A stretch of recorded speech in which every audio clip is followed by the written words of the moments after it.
ಮನಿ ಬಂದ ಪಾಪ ನಮ್ಮ ಮನೆ ಕೆಲಸದವ್ಳು ಕಾಲ್ ಮಾಡಿದ್ಲು ಮಣಿ. ಅವಳ ಗಂಡ ಯಾಕೋ ಕೈ ಮಾಡಿದಾನಂತೆ. ಕೇಳ್ಬಾರ್ದ ಒಂಚೂರು? ಯಾರು? ನಮ್ಮ ಮನೆ ಕೆಲಸದವ್ರ ಗಂಡ ಕೈ ಮಾಡಿದಾನಂತ.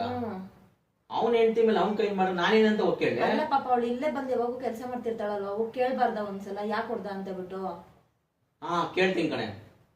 ಜೀವನ ಪೂರ್ತಿ ಹೆಂಗ್ ಕೈ ಮಾಡೋದಂತ ಯೋಚನೆ ಮಾಡ್ಕೊಂಡೇ ಬದುಕ್ತಾ ಇದೀವಿ ನಾವು. ಅವನ ಅದ್ ಹೆಂಗ್ ಕೈ ಮಾಡ್ಬಿಟ್ಟ ಕೇಳ್ಬೇಕು ಕಣೆ. ಈ ವಿಚಾರ ಕೇಳಲೇಬೇಕು ಕಣೆ, ಸೀರಿಯಸ್ಲಿ ಕೇಳಲೇಬೇಕು. ಏನೋ ಬೇರೆ ಹೇಳ್ತಿದ್ಯಮ್ಮ ನೀನು. ಹಂಗಲ್ಲ ಕಣೆ, ಹೆಂಡತಿ ಮೇಲೆ ಹೆಂಗ್ ಕೈ ಮಾಡ್ದ ಅವನು? ನೀವೆಲ್ಲ ಗಂಡಸರೆಲ್ಲ ಒಂದೇ. ಇಲ್ಲ ಮನೆ, ಅವನು ಹೆಂಡತಿ ಮೇಲೆ ಕೈ ಹೆಂಗ್ ಮಾಡ್ದ ಅಂತ ಕೇಳ್ಬೇಕು. ನೀವೆಲ್ಲ ಗಂಡಸರೆಲ್ಲ ಒಂದೇ. ನಾನು ಹೇಳಿದ್ದು ಅನ್ನೋದನ್ನ ನೀನ್ ತಗೊಂತಾ ಇರೋದೇ ಒಂದು. ನಂಗೆ ಗೊತ್ತಾಗ್ತಿದೆ ಪಾಪ ಒದ್ದು ತಿಂದಿರಲ್ಲ ಅಂತ ನಾನು ಕೇಳ್ತಿರೋದು. ನೀನ್ ನೋಡಿದ್ರೆ ಬೇರೆನೆ ಮಾತಾಡ್ತಿದ್ದೆ. ಗೊತ್ತು ಬಿಡು, ನೀವು ಗಂಡಸರೆಲ್ಲ ಒಂದೇ ಅಂತ ಗೊತ್ತು ಬಿಡು. ಇಲ್ಲ ಕಣೆ, ಅವ್ನು ಹೆಂಗ್ ಕೈ ಮಾಡ್ದ, ಅದೇ ಹೆಂಗ್ ಕೈ ಮಾಡ್ದ.